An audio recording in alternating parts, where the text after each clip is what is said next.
Morning.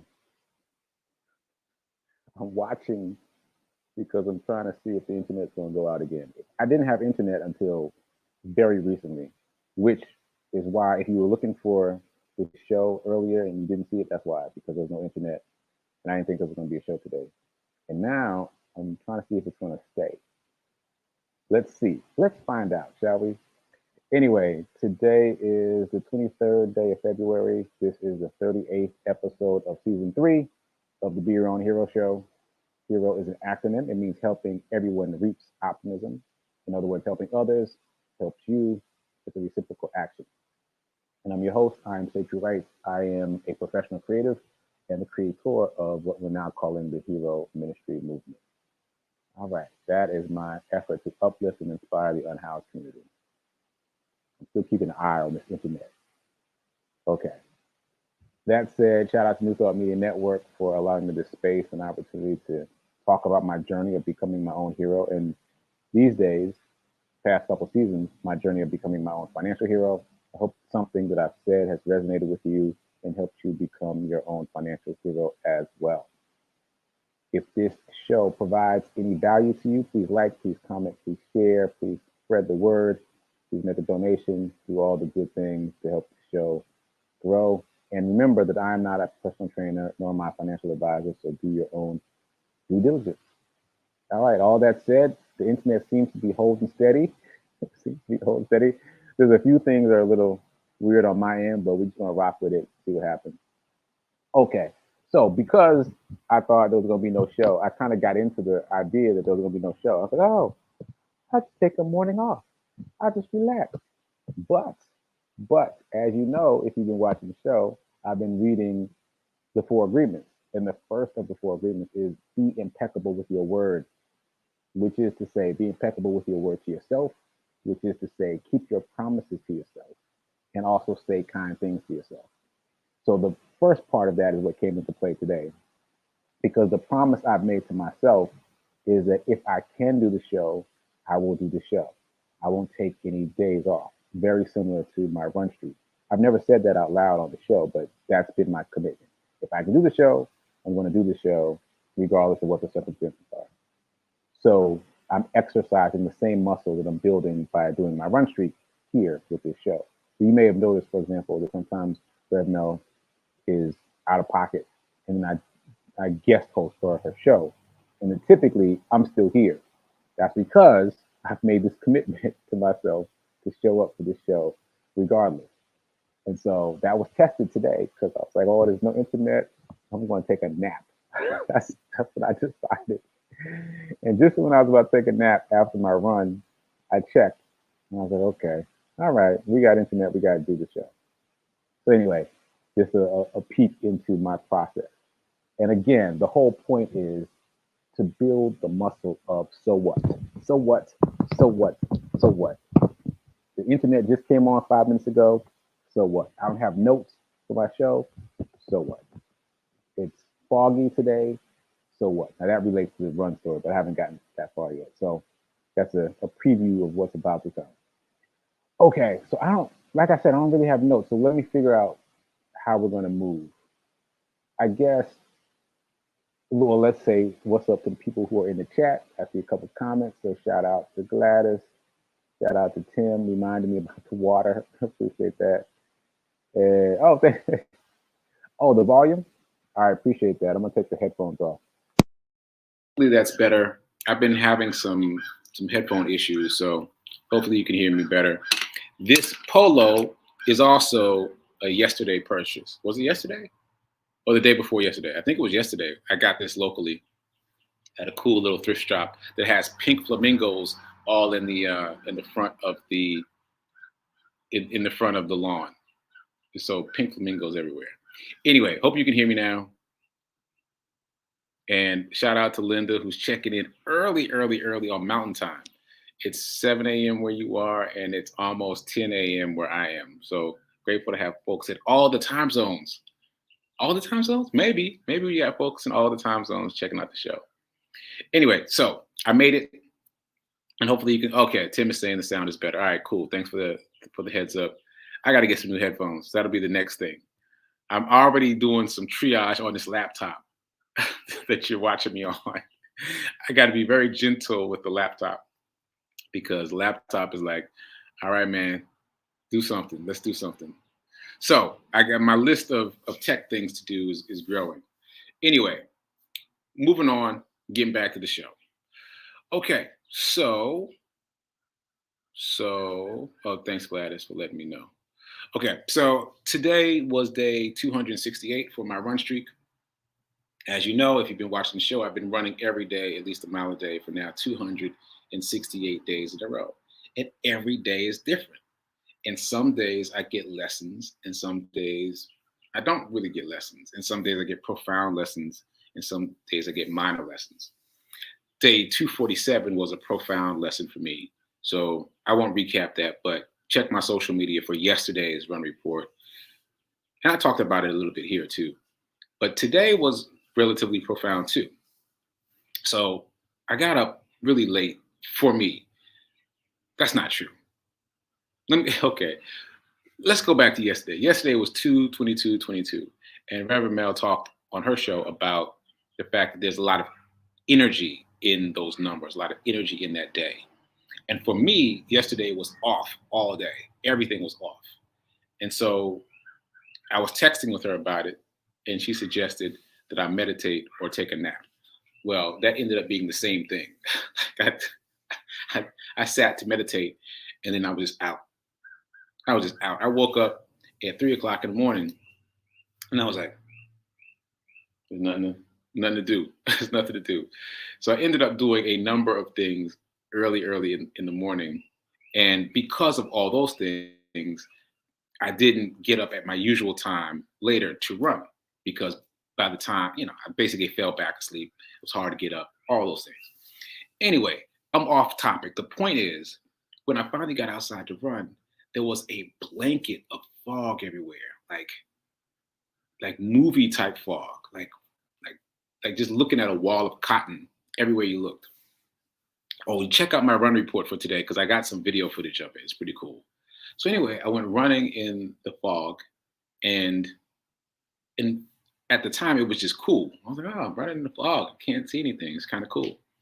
All right, so the profundity came later. Actually, it came just now, like just before the show, because when I did my run report, I could feel it percolating, but it wasn't quite there yet. But here it is. When you start moving towards a goal, you don't have to see where you're going to get moving. Does that make sense?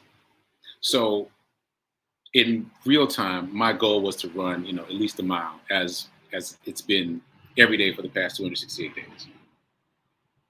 I'm sure you can hear the ambient noise. So sorry about the traffic. So that was today's goal, just like it's been every other day. But because I've been running a different route every day, sometimes the route is unfamiliar. And this morning it was unfamiliar to me. And because the fog was so dense, I couldn't exactly see where I was going.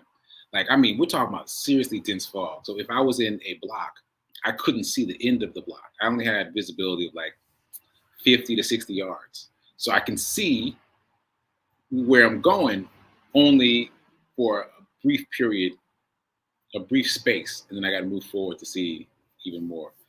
And I kind of had to inchworm my way through a new route and say, "Oh, okay, we've reached the end of this block. Let me make a turn here and keep moving forward."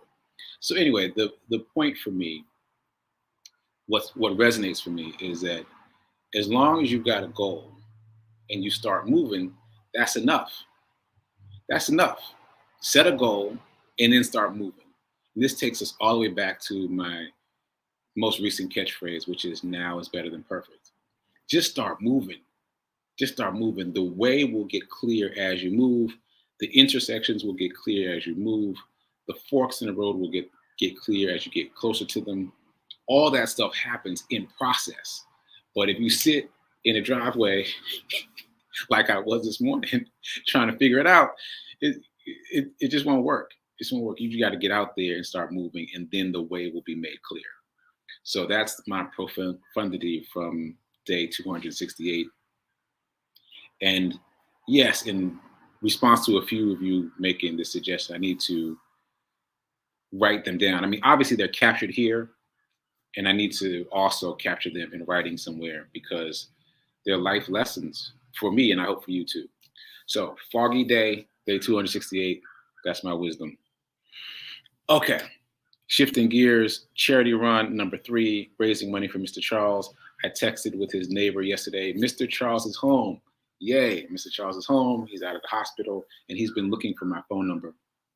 So hopefully I'll be hearing from Mr. Charles directly soon. I would really like to get this charity run funded before I hear from him. So I'm going to, depending upon the internet, I'm going to push very heavy on social media today.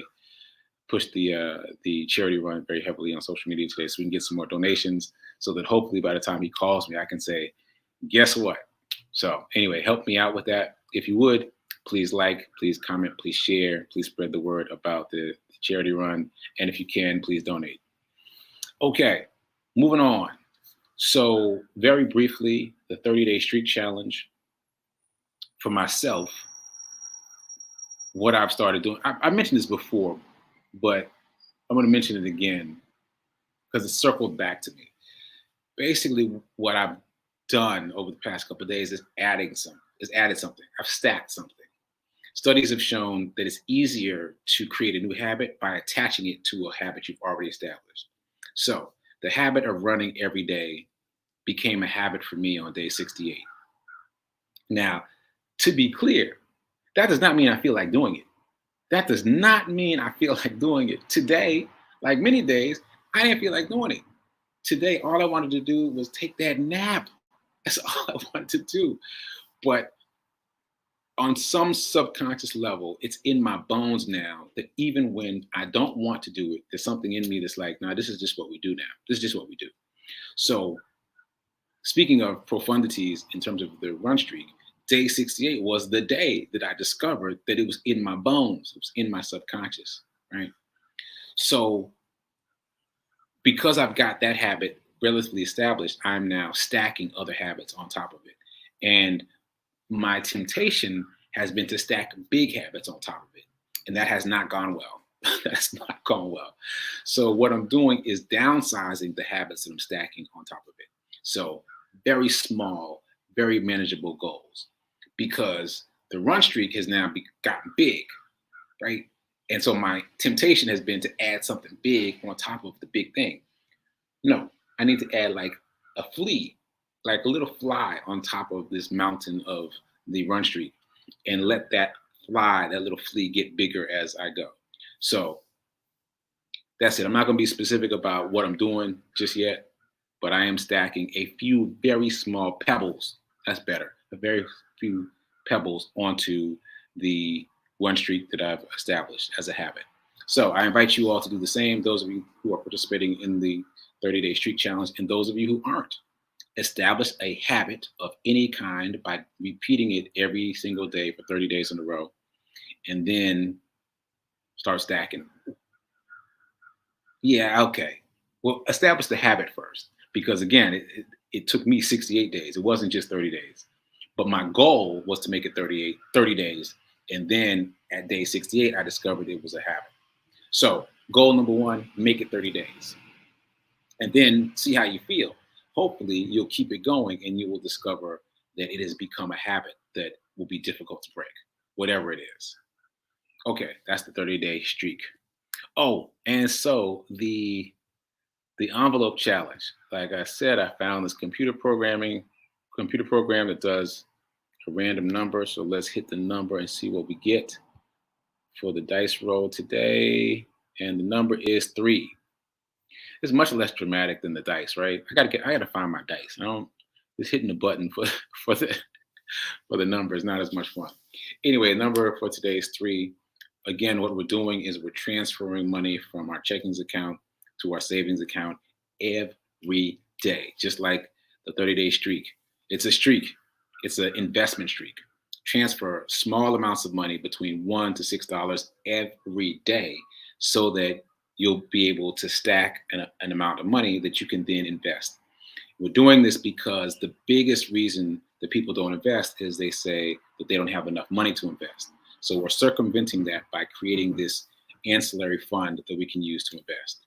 So once again, today's number is 3. Take $3, move it from your checkings over into your savings, and let that money accumulate to invest later on. Okay, moving on. I guess I do have some notes, huh? So moving on. In the middle of the night, I was trying to get back on track in terms of my schedule. So reading, journaling, meditation, running is the schedule that I'm trying to stick to.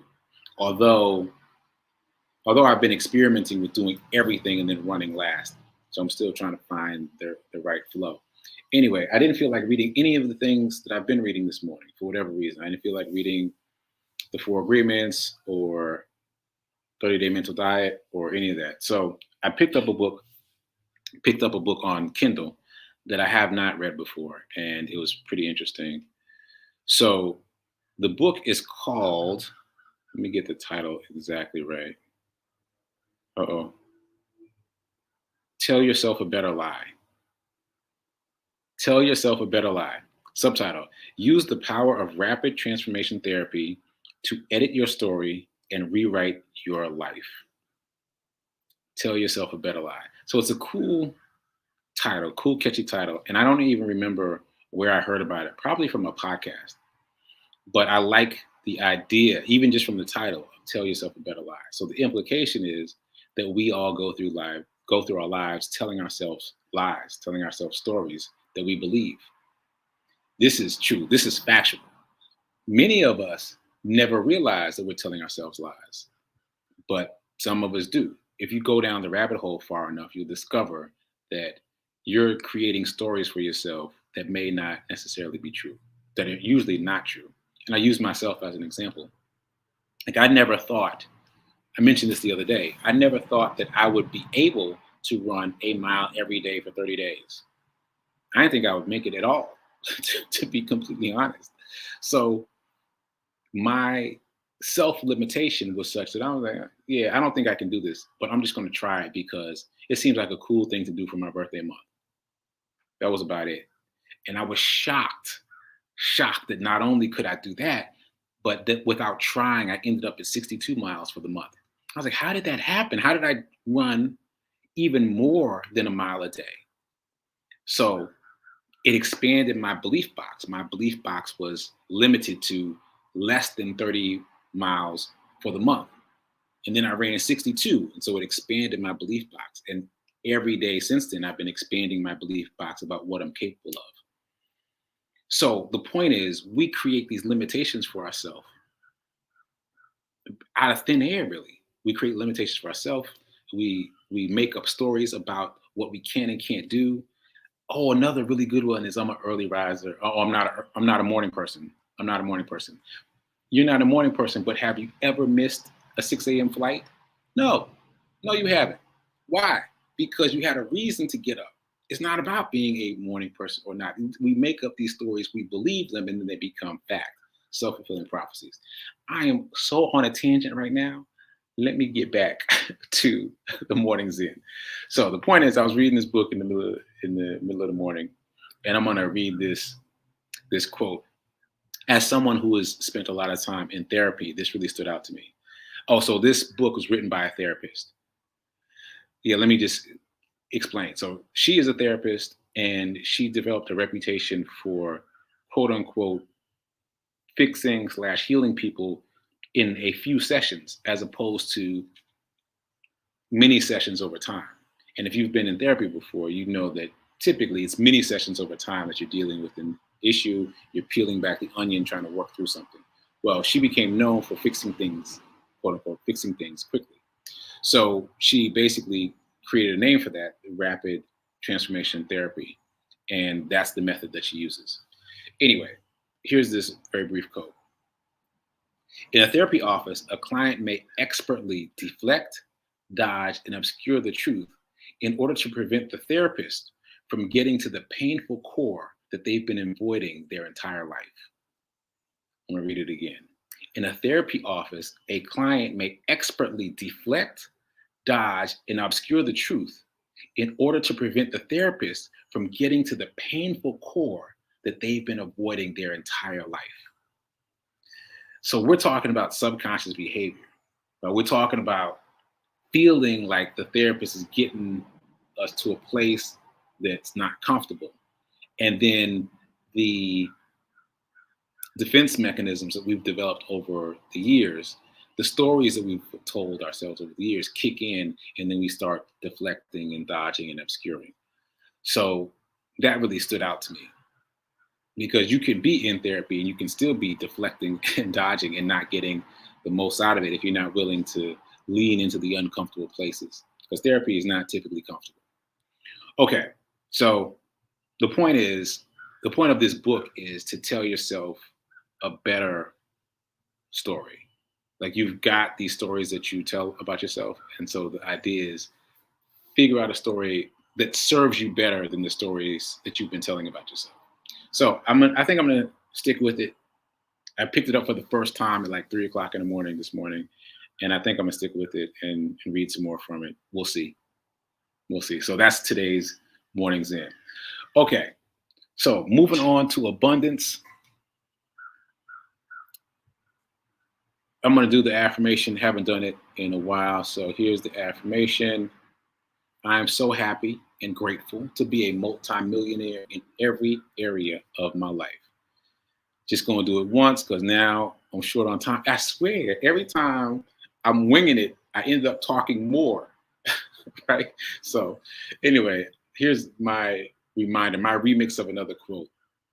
Remix for emphasis. If you only spend, you'll stay poor. If you only save, you'll stay middle class. If you want to get wealthy, you must invest. It's not optional. Reminder for all of us. Okay, so who did the homework? Nobody. I know you didn't do the homework. I know you didn't do the homework. The reason I know you didn't do the homework is because I haven't been given homework since like season 1. So you got used to me not giving homework. So you didn't do it. So yesterday's homework is today's homework. Again, I'm asking you to do the same thing.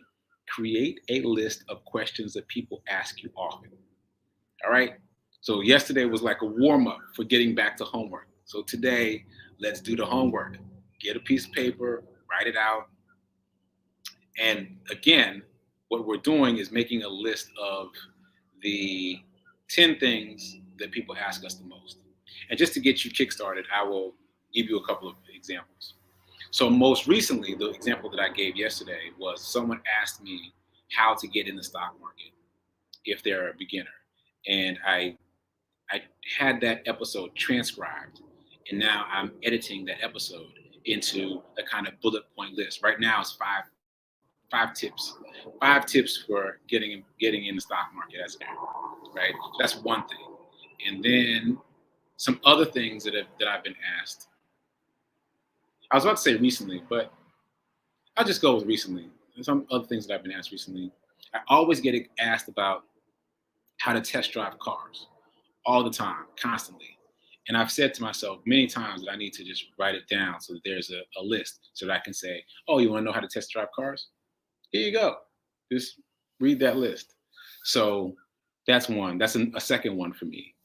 And I often, I shouldn't say often, but I recently got asked how I was able to produce a play at Fisk. And I really didn't understand the question. I was like, what do you mean how? Just did it. So this is my point. My point is that you are known for things that you don't even realize you're known for. And to help you get in touch with that, you'll write these questions down, these things that people ask you for or ask you to do. Are they asking you to organize something, or asking you for something that they're pretty sure you've organized, even though you didn't tell them you organized it? Like, it's this exercise is to get you in touch with what you're known for without even realizing that you're known for. So do the work, do the homework, write out 10 questions, 10 things that people ask you for, people expect of you. Yeah, both.